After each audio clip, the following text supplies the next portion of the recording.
Lolli Raashiyaa fi Yuukireen waraana addunyaa lammaffaa taas jedhamee shakkiin guddaan Awurooppaanota keessatti adeemsifamaa jira.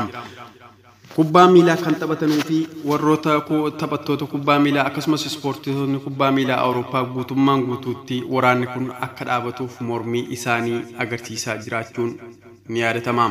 Awurooppaanonni yeroo ammaa kana lola Raashiyaa fi Yuukireen gidduutti ta'aa jiru akka balaaleffatan fakkiiwwan adda addaarraa arguunis ni danda'ama. Raashiyaan maaliin loltoota ishee gara Yuukireenitti bobbaasuu barbaadde kan jedhus guutummaan guutuutti isinitti himna hanga dhumaas nu hordofaa affeerraa keenya. Kun kan daawwataa jirtan OMS'dha. Yoota muraasa darban pirezidaantiin Raashiyaa Puutiin Yuukireenii weeraruuf karoorsuu isaanii waakkachaa turuunis ni yaadatama. Amma garuu waliigalteen nageenyaa diiguun loltoota isaanii baha Yuukireenitti naannolee lama kanneen to'annoo hidhattoota jala jiranitti akka bobba'an ajajaniiru. Sababni isaan himatan ammoo nagaa buusuu kan jedhudhas jedhameera. Raashiyaan jiroota muraasa darbanitti loltoota 150 ol ta'an naannoo daangaa Yuukireenitti bobbaasteetti. Tarkaanfiin kun weerara haaraa jalqabuuf ta'u agarsiisuudhas jedhamuun yaaddoo uumeem. Wanti itti aanee raawwatamu caasaa nageenya Awurooppaa balaarra kan buusudhas jedhameera. Bara 2014 Raashiyaan bara biyya Yuukireen weeraraa turte. Yeroo sanatti finciltoonni pirezidaantii Raashiyaa Puutiniin deeggaraman baha Yuukireenitti qabachuun loltoota Yuukireen wajjin wal lolaa turuunis ni yaadatama. Waliigalteen nageenyaa idil addunyaa Miniskii jiraatullee walgaarreeffannaan isaanii itti fufeeras. Puutiin loltoota nagaa eegsiftoota jedhanii waaman iddoowwan finciltoota to'ataman lamatti akka ergan beeksisaniiru. Biyyoota lixaa yaadaa kan fudhatama dhabsiisuun Mooskoon dhiyootti Yuukireenii weeraruuf jedhaniis amanu. Biyya uummata miliyoona 44 qabdu Yuukireen gamtaa Awurooppaa fi Raashiyaa waliin wal daangessiti. Iddoowwan finciltoota to'atan keessaa tokko Doonetskii taankiiwwan waraanaa gabaasaaleen agarsiisaa jiru. Suuraaleen saatalaayitii irraa dhiyeenya argaman loltoonni Raashiyaa daangaa Yuukireen irraa bakka kiiloomeetira 15 hanga 30 fagaatanii qubataniiru. Yuukireen waraana baha Yuukireen yoo dhaabu dadhabdee waraana naannichaatti qaqqabuuf itti gaafatamummaaf jedhuun Puutiin akeekkachiisaniiru.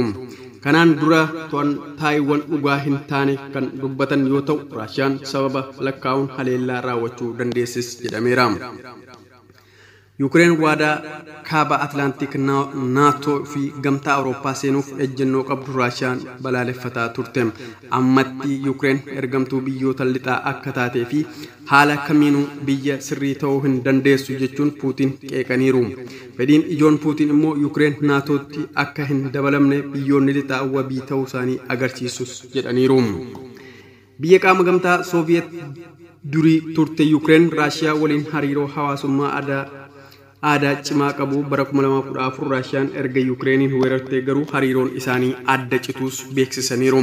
Bara 2014 bara jalqabaatti michuu Raashiyaa kan turte Yuukireen pirezidaantiin biyyattii aangoorraa erga bu'anii booda Raashiyaan haleellaa raawwatte.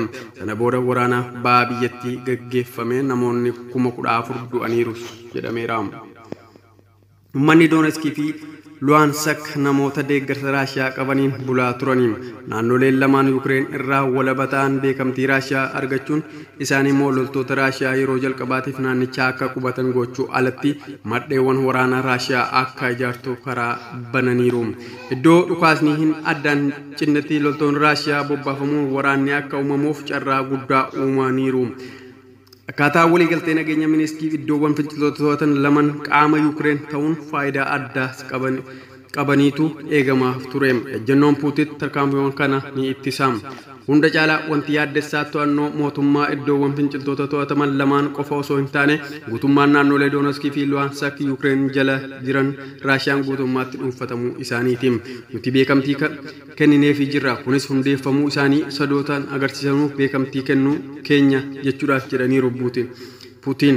Yuukireen karaa baatiin yakka duguggaa sanyii raawwattee hirmaannaa dharaa jechuun Raashiyaa waraanaaf erga qophooftee bubbulteetti.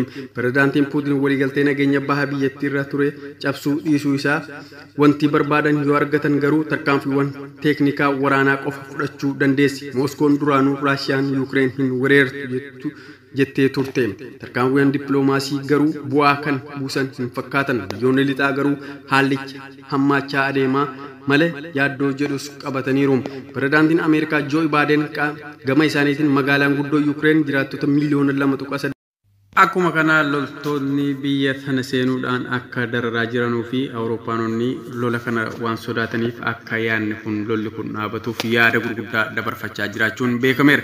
Yaadni humnoonni Raashiyaa karaa bahaa, kaabaa fi kibbaa Yukireeniin haleellaa banuudhaan mootummaan karaa dimokiraatawaa filatamee aangoorraa buusuuf yaaluu malus jedhameera.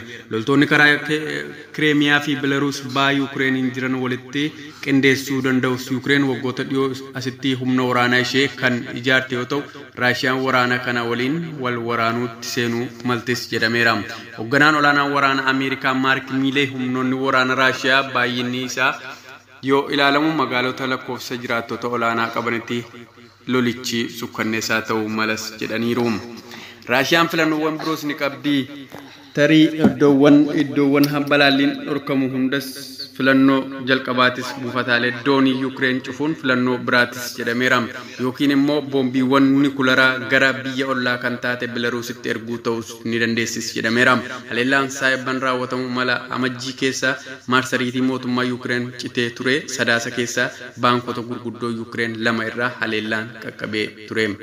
Biyyoonni lixaa tarkaanfii Raashiyaan seeraan alaa jedhaniiru. Barreessaan olaanaan dhaabbata biyyoota gamtoomanii Antooniyoo Guuteres tarkaanfii Raashiyaa fi bulchiinsaa fi birmadummaa Yukireen kan sarbe jechuun balaaleffatan. Biyyoonni miseensa naatoo garuu loltoota isaanii gara Yukireenitti erguuf karoora akka hin qabne ibsaniiru. Taatulleen Yukireen gorsitoota meeshaalee waraanaa fi hospitaalota dhiyeessan deebiin isaanii ijoon Raashiyaa qoqqobuudha. Jarman dhaabbileen Raashiyaa fi Awurooppaa maallaqa guddaan ujummoo gaazii boba'aa dabarsuu Raashiyaa Noordik 2 jedhamu simachuu diddeetti.